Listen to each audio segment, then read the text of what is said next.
Now that 22nd pick that is Atlanta's right there is Brooklyn's. So I'll go into a Q&A, and obviously we had a ton of questions before. It might take a few minutes to get the same type of numbers for people to hop on and ask questions, but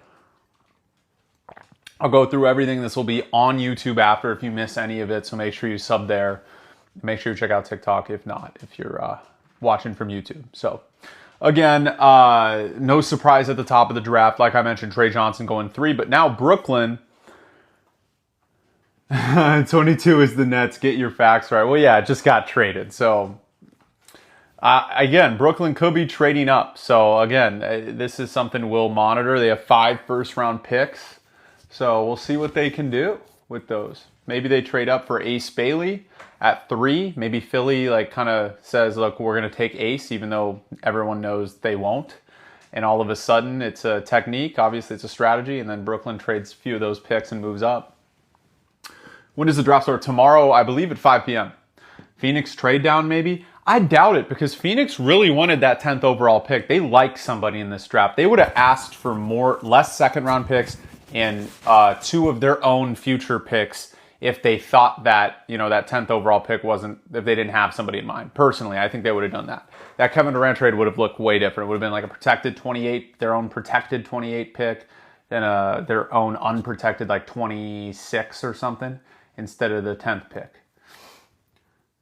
Phoenix has the 10th pick. Houston traded it to the Suns. That's what I meant by that. Phoenix needed to get their picks back in that deal, not Houston. So they obviously like somebody a lot at 10. And I think it's Carter Bryant.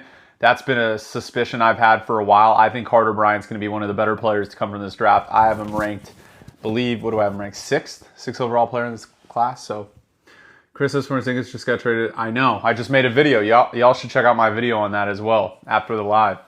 That's why I had to hop off the previous live, because I had to make the video on Kristaps Porzingis. So the Nets are stacking up. I can make a whole separate video about the Nets in an hour once I'm done with this live about what they could be planning. But presumably that's to trade up for Ace Bailey at 3, right? Just so they can get in front of Charlotte just in case. Because Philly's not going to take him, but they want to get in front of Charlotte. So Cedric Howard too low. I mean, as a prospect, yeah, I have him as the 9th rated prospect in the draft. I think he can be a star. He's untapped potential. But this is just how I think the draft will go, right? So obviously pick 22 is now Brooklyn. That's kind of up in the air at this point. I made this list before that Kristaps Porzingis trade. So VJ fits best in Charlotte Nets rather than Sixers. I agree. Everyone just assumes that the Sixers are going to take VJ, but I think if they keep the pick, they're taking Tre Johnson. Truly. I think Tre Johnson is the type of prospect they like and that they've hit on, right? Jared McCain, Tyrese Maxey, excellent shot makers and shooters that can score at will. That's Tre Johnson. They're good at drafting those guys. Might as well take a guy that you think can be a 25-plus point per game scorer, even if they play similar positions, and then you figure it out afterwards. Con Knipple is overrated. I agree. I think him going 5 is a little too high. I think he'll be a solid NBA player, but I don't think he's anything special. I think he lacks burst. I think he's one of those guys. He's like Corey Kispert. That's a better playmaker, basically, is who I would say. Why do Spurs take Cedric at 14? Because they want to build a dynasty. Cedric's the perfect fit there. They're going to trade Keldon Johnson at some point, I feel like, and maybe even De'Aaron Fox for somebody big at some point, I feel like, whether it's this year or next year.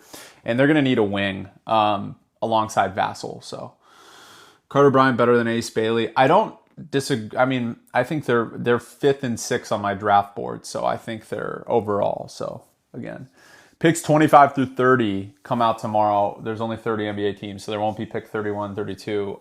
Check out my mock draft link in my bio as well if you guys want to see more in-depth reasoning behind each pick. That's the first link in my bio, but I'll be coming out with a video of part 5 tomorrow with picks 25 through 30 as well. How do you feel about, Reynaud from Stanford? Yeah, that guy's a baller. I think he's getting slept on completely. I mean, he's good. He averaged 21 points per game, basically, in the ACC, 11 rebounds. This is a guy who could shoot threes at a high clip, good shot blocker. People are a little concerned about his defense. I'm not. I think he'll be very good. I think he can fit in perfectly on a lot of teams. So I have him in that 25 to 30 range. Same with Danny Wolf, but I think those guys should both go higher. What about Walter Clayton? I have him right here to Memphis at 16, and I think he's an excellent shooter. And I think he fits that Desmond Bane role like this. I know he played a lot of point guard at Florida, and he'll have to play off guard alongside John Morant, but I think it's possible, even if he's a bit undersized. Where do I think Ben Surratt will be selected? Yeah, I think he's selected at the end of the first round, and I think he's going to be a very good player. I mean, this is like a Denny Avdia type of clone. He's a bit smaller, more of a refined, I feel like, offensive game in terms of scoring. Not as tall as Denny Avdia. I know I'm comparing them because they're two Israeli basketball players, but they do play very similarly if you look at the tape. Who do I have the Lakers taking? What, at 55? Dude, anybody possible that can be good. At this point, I kind of hate being a Laker fan, even though we have Luka Doncic. But, I mean, I don't know why Rob Pelinka got an extension. I mean, Luka Doncic falls into your lap and Rob Pelinka gets an extension. I mean, with the new owner, I would just poach Sam Presti, give him a blank check if you could. Rob Pelinka literally didn't build around LeBron for like 4 years the correct way. 4 or 5 years. He ruined 4 or 5 LeBron years by lackluster roster construction. Now, he got DFS. That was the great trade that I give him credit for. But I don't know. The Lakers don't have a lot of assets, obviously. They still have the Pelicans still have their pick from the Anthony Davis trade in this year's draft. So, because it's a swap. I don't know. I just, obviously Luka's great, but the Lakers don't have a pick till 55. So hopefully their scouting department can cook there. But again, what are you asking for the 55th overall pick? Like, it's basically like a Colin Castleton type of player who they had and, was in the G League. It was pretty solid, but didn't make the roster. That's probably the type of player they'll get in round 2. Maybe Janai Broom falls to them there. I can see a lot. That Clemson center that's like 7 feet tall. I don't love him. He's very limited, but like, you're not going to get any of the good centers. Like Kalkbrenner isn't falling that far. Like, he's a first round pick. But yeah, thoughts on the Hawks trade? I think it's I don't know. If you're a Hawks fan, you're not going to want to hear my thoughts on that because I think the Hawks are operating very poorly. I just don't think Kristaps moves the needle at all. At all. Like, I don't know why. Like, at this point in his career, like, fine, maybe you get into the playoffs. They could be a sleeper team at full strength if Dyson Daniels continues to, like, develop. Did they really need that 22nd overall pick? Not really, so I get why they made that trade. But again, I don't think he's like a complete needle mover. And Trae Young can't guard a parked car, so that's always going to be a problem once they get into the playoffs where everybody plays defense, especially in the fourth quarter. Like, he's going to have to be that much better on offense for them to win a playoff series. And next year, they'll probably win one playoff series because the East is so weak next year. Like, everyone's hurt. I think that's why they made that move. They're hoping Porzingis can get back to the form he was even 2 years ago. So, again, like, I don't hate the trade. I just think, like, I think at some point they got to move off of Trae Young, personally. Like, I love Jalen Johnson. I love Dyson Daniels. These are two really good defenders that have improving offensive games. And then you got Trae Young, who's hit or miss on offense. I mean, sometimes he shoots tour dates, and he can't guard a parked car. And it's just so hard to build a winner around a player like that, even though they got to the ECF once. So that's my thoughts on Trae Young. And I think he's a really good basketball player, and I think they get a lot for him. But I think they should trade him, personally, if they want to compete for a championship. But yeah, basically I'll be going over this. We'll have some Q&As here. Let's go Hawks. Yeah. You don't think Trae could fit on many teams? I agree completely. So I don't think they're going to get adequate value for Trae in a trade, which is why they're just keeping him.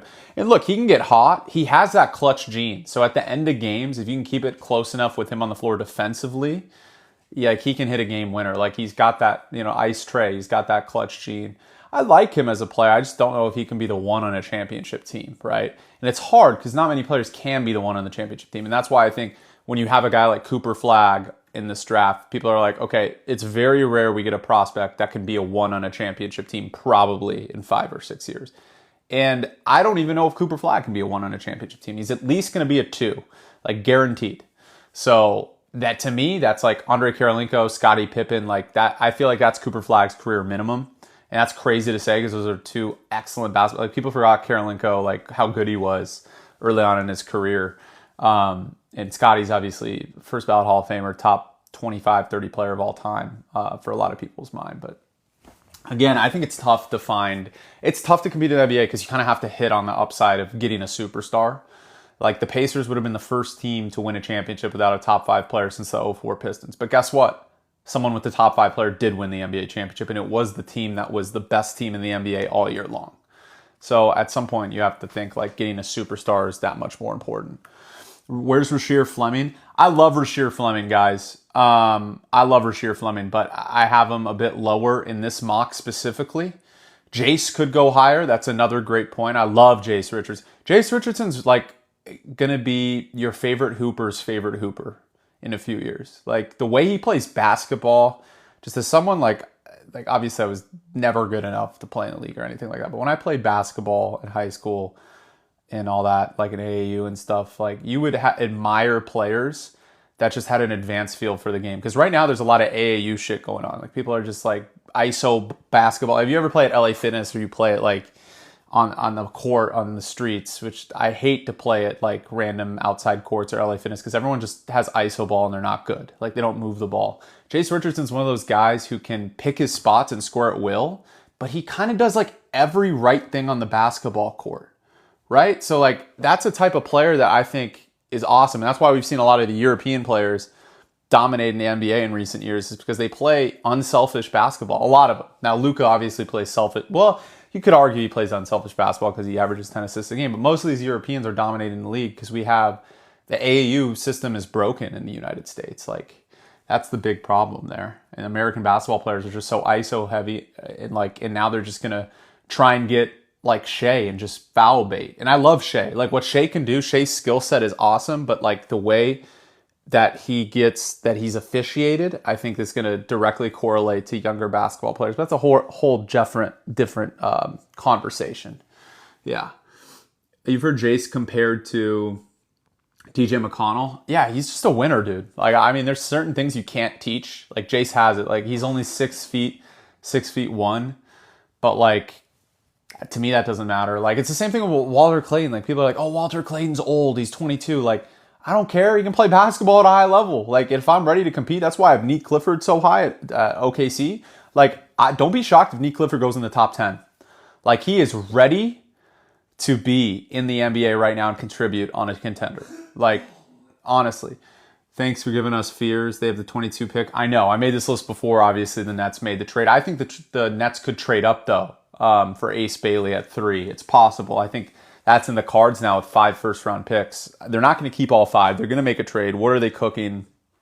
We'll see. Thoughts on Kalkbrenner? He's good. I mean, look, I think he can shoot the 3 at a decent clip.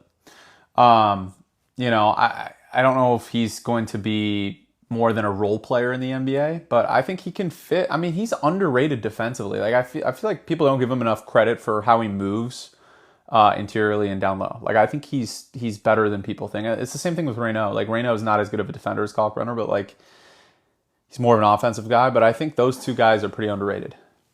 If the Jazz take Conjure, dude, I mean, the Jazz need to take Carter Bryant, Ace Bailey, Jeremiah Fears, like one of the high upside guys. Like, you kind of have to.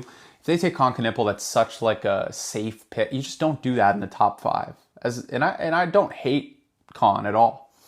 2 Illinois boys. I have Jack Uchonis dropping simply because I think his success is contingent on fit. Like, he needs the ball in his hands. He plays a lot like Luka Doncic, a lot, in my opinion. Obviously not as polished as a prospect, but he kind of needs the ball in his hands, turns the ball over a lot, gets people open though, has a high IQ, very high upside. I think a team like Minnesota that has a guy like Mike Conley who's going to retire soon, and Rob Dillingham, who might, even though he's 6'1", have to play off guard in the NBA. Like, I think they're going to take a guard there. I could see Jace Richardson there too, but I think they go Kasparis, Jack Uchonis. Yeah. Malawash before Queen. That's the intel I've been getting from the people I've talked to. Like, I think Malawash, I've heard, could even go as high as 3 or 4. I'm not kidding. Like, you think I'm being dead serious. Like, I've heard from people that the Sixers like Malawash if they keep the pick. That's a possible surprise. Charlotte likes him. Utah loves him. Washington loves him. But New Orleans, and people are like, they have Yves Messi. But like, Malawash is just Yves Messi on steroids, basically. You know, like, he's just a better Yves Messi. And you could always trade Yves Messi or like have two elite interior defenders down low. And by the way, Common, I don't think we've seen enough of his offensive potential. Like, I think he can become a decent enough mid-range shooter where he can stick and be an all-NBA type of guy, especially defensively. I think he'll make all-NBA defensive teams. I don't know if he ever turns into like an offensive guy, but at minimum, you've got like a Walker Kessler type of player who's a lob threat on offense. You know what I mean? Like, and to me, that's valuable. Like, I think people don't care about centers as much. In this draft, they will, which is why I have Sorber going high to Chicago. It's worst kept secret in the league that Chicago wants a center. Like, everybody knows that they're salivating one of these Derek Queen, Kalaman Malawash, Sorber falls to them.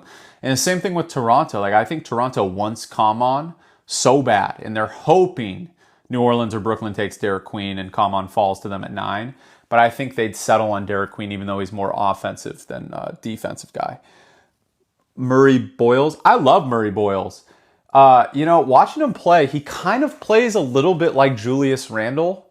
And if you know, you know. Like, they're obviously different types of players, but they're both power forwards that are like 6'7".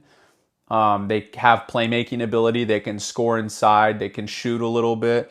He plays a little bit like Julius Randle. Yeah. I mean, I like him. I think, a lot of these guys are going to overlooked because of size, which I think is stupid. But yeah. What do you think about Danny Wolf? I like Danny Wolf. I mean, I've seen obviously the comparisons to Jokic because of his advanced feel for the game, but he's slow, not a great defender, but my goodness, watching him play on offense is crazy. Like, he is so skilled. I don't think people realize that. The Jokic comparisons are crazy. He's not going to be Nikola Jokic, but he could be a solid NBA player. I know people are always concerned because they're like, what if he's just Georges Niang or Luka Garza? But I think there's a little more to him than that. Second round sleeper, I have a lot, man. I love Tyrese Proctor. Cam Jones is probably going in round 2. I love him as well. Even though Proctor choked in the March Madness, I think he's going to be a good NBA player. I'm just thinking of guys. Janai Broom's going to outperform his draft position for sure. I know people are like, oh, he's not athletic, whatever. Thero, yeah, I guess. I mean, Phylon. I mean, there's a ton of guys. Yeah, is Phylon? I thought Phylon's going back to school. Did he remain in the draft, LeBaron Phylon? I thought he went back to Bama or whatever. Because someone brought up LeBaron Phylon earlier. I'm pretty sure they gave him a bag similar to Tahad Pettiford, who I really liked. Why is Ace falling so far? He wouldn't work out with the top 3 teams. You think Phoenix gets Carter or a center? They could absolutely go center. I think that would screw the Bulls' plans. Yeah, he went back to Bama, right? Okay. I thought I was tripping for a second. I was like, wait, LeBaron Phylon's not in this class because someone put it in the comments. By the way, that's a top 15 pick next year, probably. For a second, I was like, wait, LeBaron Phylon's not in this class because someone put it in the comments. By the way, that's a top 15 pick next year, probably.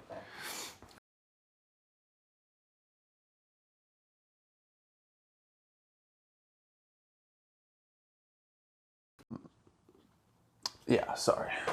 Just got a text. My girl was calling me. I got a text her. I'm on a TikTok live. And then I'll get back to the questions. Just so she knows I'm not dead. On TikTok live. Come over whenever. Okay, my bad. Love where you put Ace, to be honest. Yeah, honestly, I think Ace is a little overrated as a prospect. I think Tre Johnson's a better prospect. I think, Carter Bryant is right there with him and other players. I don't think Jeremiah Fears is right there too. Malawash, it's tough evaluating centers, right, with no offensive game, no feel. It's a little different. So, I mean, I think he has some feel. It's probably unfair to say that, but Ace Bailey, I mean, he shot 24% on pull-up threes, 22% on pull-up twos. You know what I mean? So there's concerns there, and he can't score off the dribble. He doesn't have a quick first step.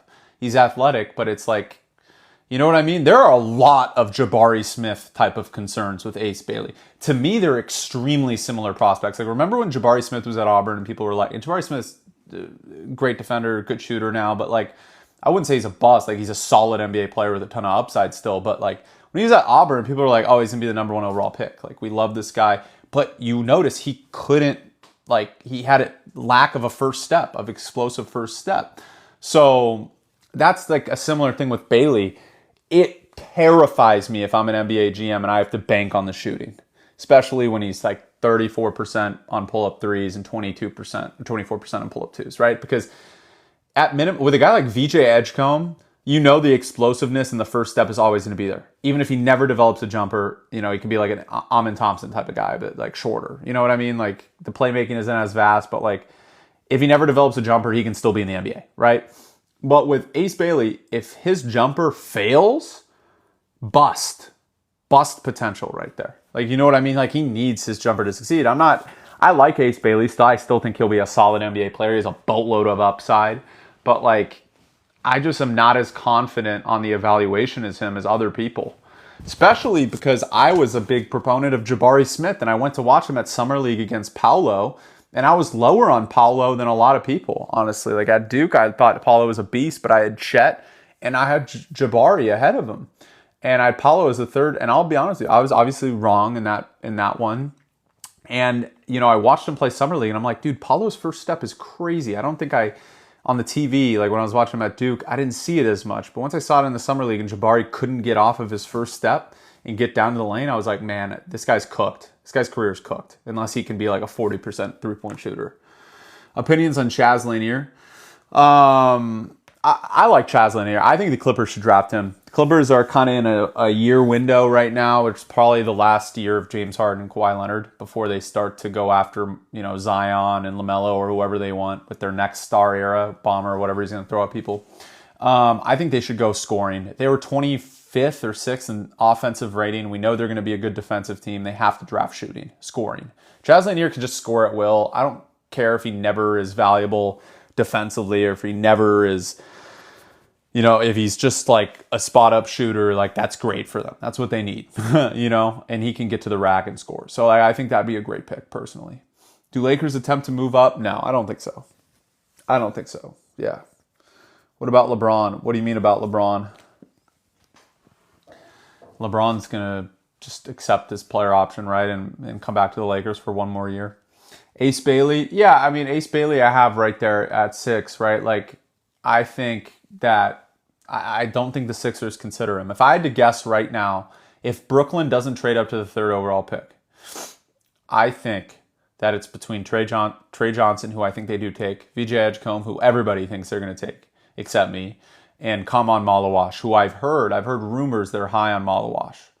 Don't ask me why, don't know, but they are definitely considering him with the 3rd overall pick. I'm not saying I would take him with the 3rd overall pick, I'm just saying what I've heard. It's between those 3 players at this point. I think Ace is out of the question unless they're just, you know, duping people and gonna end up taking Ace. Like that, like when you don't show up to a workout and you want to promise, like that's just, I'm not drafting you. Like character concerns right at the gate. Like no way. If you decline my workout, you're not coming in. Like that's a red flag. You're off my board. I don't care how good you are. Like, and I think that's how the Sixers think. Even though Ace is a really good player with a ton of upside. What do I think of DJ Wagner in next year's draft? Yeah, by the way, I love Arkansas's team next year in college basketball. I think, you know, Coach Cal can definitely win a championship with the Hogs next year. Like, DJ's the man. I think he's going to be good. Obviously, they got some guys coming back. They got some transfers. Like, I think they're going to be a really good team, and I think he's going to be a big part of that. Let's see, Rasheer Fleming. Well, but Lonzo knew he was going to the Lakers. That was like a promise. Well, but Lonzo knew he was going to the Lakers. That was like a promise, basically. He knew. Like, everybody knew he was going to the Lakers. He's a UCLA kid, like, best player in the country in college. Like, everybody and their mom knew he was going to the Lakers. Like, it's different here. But yeah, basically this is, you know, what I have right now in my mock. But yeah, let's see. Ace is going to drop inevitably. If Harper is a ceiling, who will be the odd man out between Fox and Castle? This is going to sound crazy, dude, but Fox is getting traded within a year. I know they just traded for Fox, but they couldn't have known at the time that they would have the 2nd overall pick. They were just starting to see Steph Castle turn into the player he is. I think that it's going to be Castle, Harper, and Wemby of the big 3, personally. And you trade Fox for a wing. You know, like eventually you trade him for a very high-end wing that can fit in perfectly alongside those 3 guys. What about Martinez? Oh, are you talking about Hugo Martinez? Can he make it? Yeah, I mean, I've heard a lot of interest in him with specifically the Utah pick there at 21. I've seen interest at 23 to New Orleans. I've heard that they're considering him there. I don't know about, anywhere else, but I think he's probably going first round if I had to guess. Yegor isn't getting past San Antonio at 14. I mean, you would think so, Craig, but the thing is like, you're going to take 2 point guards, 2 guards when you already have Fox and Castle. That's what I'm thinking. Like, Yegor is going to be a stud. Like, Yegor has superstar upside. Like, I'm talking, like, when I see this kid play on offense, there's a lot of flaws that he needs to fix. Like, I see a lot of,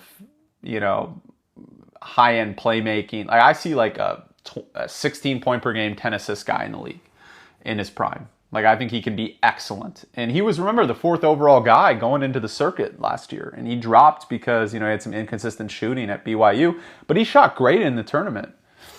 Yeah, you didn't think about that part? Yeah, but that's the thing. Like, that's why I think they would take a wing like Cedric Coward instead. What's Derek Queen's story? Well, can't really defend yet. Great offensive player. Weird shooting mechanics, so may drop because of that. I don't know. I think Toronto's enamored with centers. I could see him taking Carter Bryant before Phoenix, and then Phoenix kind of taking a flyer on Sorber or Queen. But Queen could absolutely drop to 15 on draft night. 100%.